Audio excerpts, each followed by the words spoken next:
Mga banateros, alam nyo ba na may senador, dalawa, tatlo, or isa na babaliktad dahil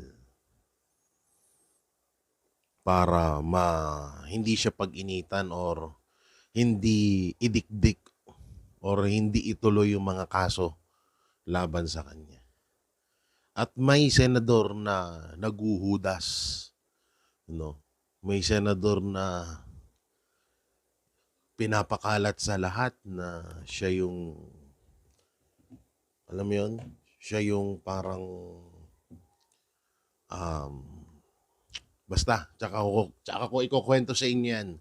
Pero eto, itong senador at itong mga senador na to, mukhang babaliktad, kakampi sa administrasyon para hindi sila pag-initan sa mga kaso na kakaharapin nila. Ayun yung masaklap dyan, no? Hindi ko lang din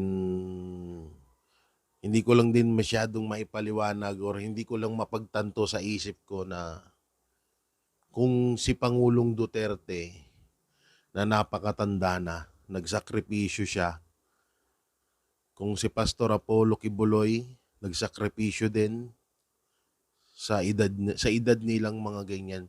Si Pangulong Duterte, si Pastor ay nagsakripisyo sa likod ng kanilang mga edad na yan. Bakit kaya itong mga to ayaw magsakripisyo, no? Ayaw nilang lumaban. Ayaw nilang lumaban na, alam mo yan, yung pakita nila na, puta na, hindi nyo kami kaya.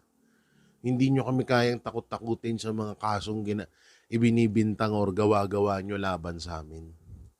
Ewan ko ba, hanggang ngayon mga banateros nung nalaman ko to, hindi talaga ako, alam mo yan, hindi nakakatuwa eh.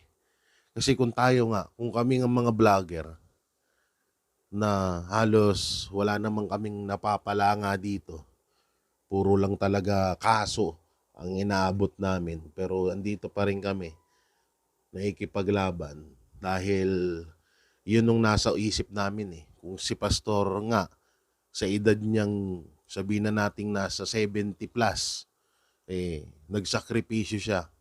Sa edad ni Pangulong Duterte na nasa 80 plus, nagsakripisyo siya para sa bansa. Paano pa kaya kami? E di ganun ang gawin namin, di ba? Hindi ko lang mapagtanto dito sa iilang senador na to na hindi kayang magsakripisyo. No, hindi kayang parang takot, duwag or naduduwag na dahil sa panggigipit na ginagawa